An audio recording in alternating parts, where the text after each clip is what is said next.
All right, do you want to start? You gonna introduce yourself? I'm Chevy 10. You gotta look up there, okay? I'm Chevy 10.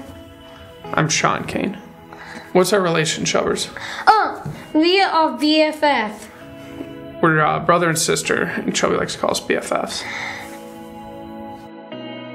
In July of 2009, our daughter Shelby, our youngest, had her first seizure. And it was something that I never imagined. It just kind of came out of nowhere. At one point, my mom said something about how Shelby had been sleeping for an abnormally long time. So she went upstairs to check on her. And the next thing that happened was she was screaming up to me. So when I got up there, I called 911, and we didn't really know where to go from there. And meanwhile, I'm just sitting in the hallway of my house upstairs with Shelby's head in my lap and having no idea what I'm supposed to do. And as a mother, that's a horrible feeling. Like, I don't know what's going on with my child. After that, we just waited for what seemed like hours. And then when the ambulance showed up, the whole neighborhood was at the neighbor's driveway. It's a small neighborhood, so it's hard to miss when an ambulance comes. And by that time, Dad had got home from work. Mom was going in the ambulance with Shelby. And so that was our first experience with epilepsy.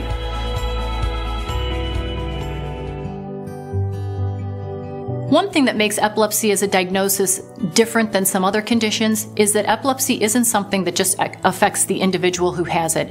It kind of becomes something that everybody has to adjust to and deal with. And so that's one of the things we really look to when we kind of design our services. I think Shelby's obviously affected the most, considering she has to deal with it, but it affects everyone. I mean, we have to adapt to how she needs things done and the way she does things, and it just affects everyone and not specifically her. Basically, in the long run, like, it's all of us together, because if it's just one of us, then it's not going to be the same. Everyone's affected because it's one of our family members, and with Shelby, it's our youngest. I think everyone tries to protect her just being the youngest. Shelby's my best friend, so there's times when I'll have a friend over and I'll be like, I want you to know Shelby's hanging out with me. Like, you treat me how you treat Shelby, and we'll treat you back. It's kind of like it's like our own little family. It's like the three of us. We're kind of a package, and if we you go don't to the want mall her, together. You don't want me. Like, if we go out, she's with us the whole time. You know, her sister Shay was the one who shared a room with her when her seizures were at their worst, and many times Shay was the one who would find her at the beginning of her seizures. So she was affected in that way, and I think today, even though it's 6 years later, is still affected by memories of that kind of thing. I know for me, I share a room with my little sister, and I don't go to bed until she's falling asleep.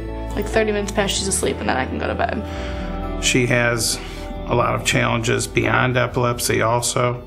When epilepsy came on, it was an additional challenge for her that impacted everything that you do as a family, our planning, making sure we have the medications, checking on her. The awareness of everything that she does changed on July of 2009. The families that are served in our program really cover a full gamut of people. I mean, anyone from folks who reside in the suburbs to rural areas to the city of Cleveland, with really the common thread, of course, being that they share epilepsy as something they're all trying to deal with. And so really the strength of the program lies in that commonality that they all share. And, you know, as ironic as it is, epilepsy is such an isolating condition, yet there's so much that's gained from people coming together and sharing the experiences.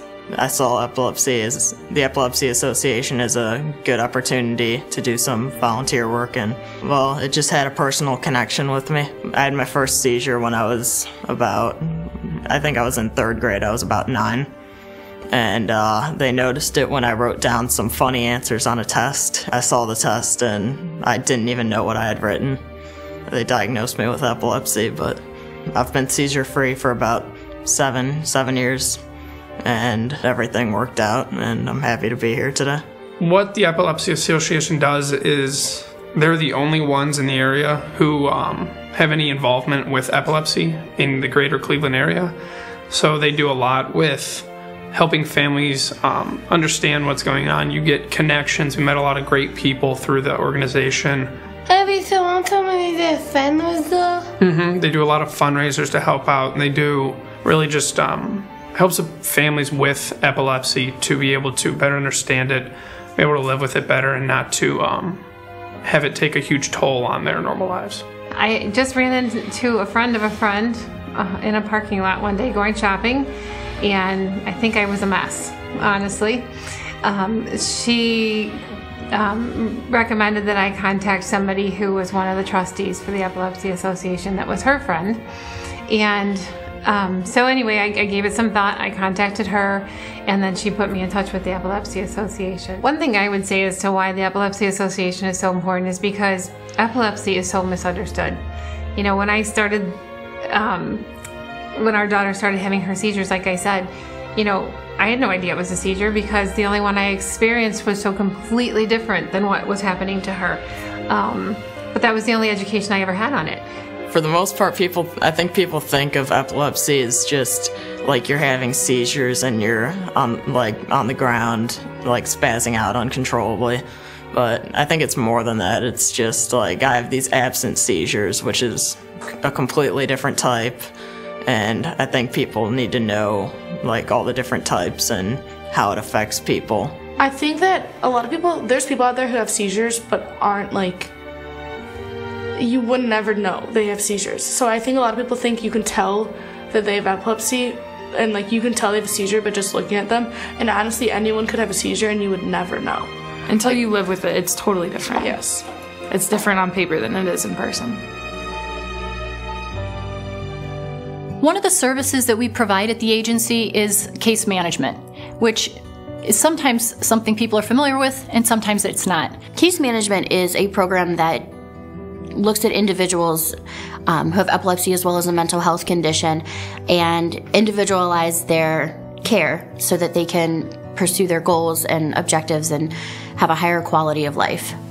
I had first started with the Epilepsy Association in 2012 and was answering the information referral calls, and that's when Robert started calling.